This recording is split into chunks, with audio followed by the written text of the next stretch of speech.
All right, sports fans, how's everybody out there doing? William Martin coming at you one more time here on YouTube with another edition of the 300 Pounds of Sports Knowledge Podcast. It's the same old song for the Philadelphia 76ers as they've gotten to the Eastern Conference semis in 5 of the last 6 years, but have been unable to get any further. With their series with the Boston Celtics tied at 2 games apiece, Philly appeared to have taken control when they dominated Boston in game 5 in Beantown to take the 3-2 series lead with an opportunity to clinch at home in game 6. But on Thursday, the Sixers would be done in by a horrendous fourth quarter that saw them only manage to score 13 points. And that futility carried over today to game 7 in Boston. Now, Philadelphia was able to jump out to an early lead. They took a 6 point lead after the first quarter, and it appeared that we were going to be in store for a pretty tight contest throughout. But it was the fourth quarter on Thursday. Today, it was the third quarter as Philadelphia only managed to score 10 points. That was not the only issue today for the 76ers, as they never had an answer for Celtics forward Jason Tatum, who lit them up for 51 points. And honestly, with Tatum, ever since he took over in the fourth quarter of game number 6, you know what? This guy just took his game overall to another level. No Sixers player today reached 20 points, which is bad. There's no nice way to sum it up. Tobias Harris was Philly's leading scorer with 19 points. Joel Embiid only had 15, and James Harden did his usual disappearing act as he only managed to get 9 points. As a team, Philadelphia was 8 of 37 from behind the 3 point line today. And at the end of the day, the Celtics, they just wanted it more than Philadelphia. And that's a bad sign for a team when you're talking about a win or go home scenario, especially when you're talking about game number 7.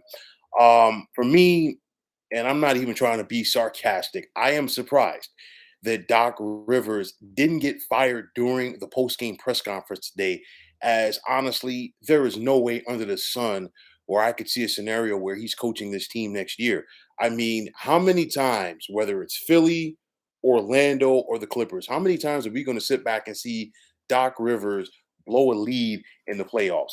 3-1, 3-2, 2-0, you name it. How many times are we going to see this? How many times are we going to see his teams lose, a decisive game on their home court as well in game number 7?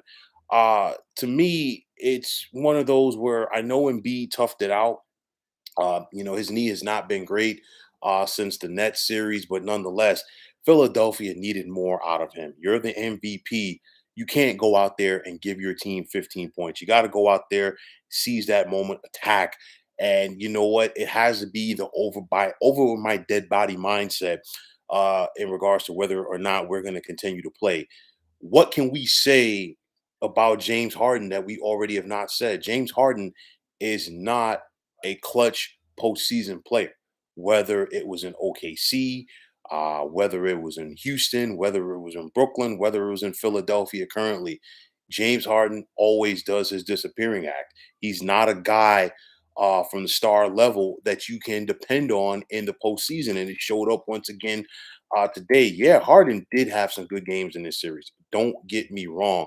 You think about how he stepped up for 45 points in game number 1. You think about how he stepped up and got 42 points in game number 4. Both of these were Philadelphia wins. But the last couple of games, it just hasn't not been there. Game 6 and game 7. You can't just have that. But at the end of the day, it's the same old song for James Harden, just like it's the same old song for the 76ers in these situations. With all of the quality head coaches that are out there that are currently available, I think Philly has to go out there and make a change. First and foremost, at head coach. They can get a new head coach and bring somebody in there that's going to breathe a breath of fresh air on this organization and on this team because their championship window is still there. But this roster could and most likely should look a lot different next year. James Harden has a player option for next season, or is he just going to opt out or look for another big payday? Got to wait and see. Tobias Harris, Yeah, he was a leading scorer today, but he has one more year left on his deal at more than $39 million. Do you want to pay that type of money to somebody who is as inconsistent as he is? I talked about James Harden. I talked about Tobias Harris. Those are two big things right now, right? Because Philadelphia already has more than $164 million committed to player salaries next year. If Harden and Harris were to be not be there by the sake of argument, for the sake of argument, rather, that's more than $80 million that comes off the books. There's a lot of different things that you can do there. But this Philly team, the way that they're constructed right now, from head coach down, they're not a championship team. They don't have the championship medal. They look good on paper, but looking good on paper and executing in those key moments are two different things. So at the end of the day, if you're Daryl Morey and you're Elton Brand and you're running this front office for Philadelphia, what are you going to do right now? Because you have consistently shown that you can get to the second round, but at the end of the day, that obviously is not good enough.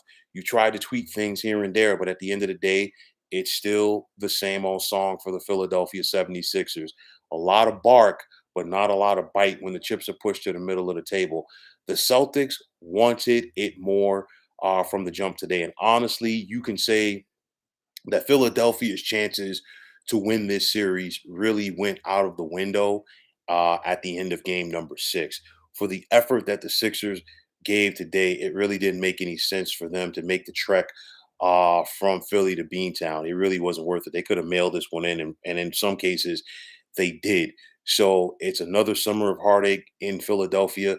The Sixers once again couldn't get it done. And let's see how many changes come to this team heading into next season. So, folks, that is going to wrap it up. And as always, I want to take this time out to thank you for tuning into the 300 Pounds of Sports Knowledge podcast here on YouTube.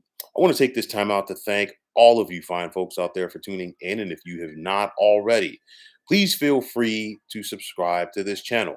Now, if you're on Twitter, please feel free to follow me at 300 Pounds of Sports. And like I always say, if you follow me, it will be my pleasure to follow you right back. There's also the sports discussion group on Facebook at the Sports Depot 365. Now you can check it out. Drop a line and be a part of one of the better sports debating sites going on social media. So, once again, fine folks, my name is William Martin. I am signing off, and I'm saying take care and have yourselves a wonderful day.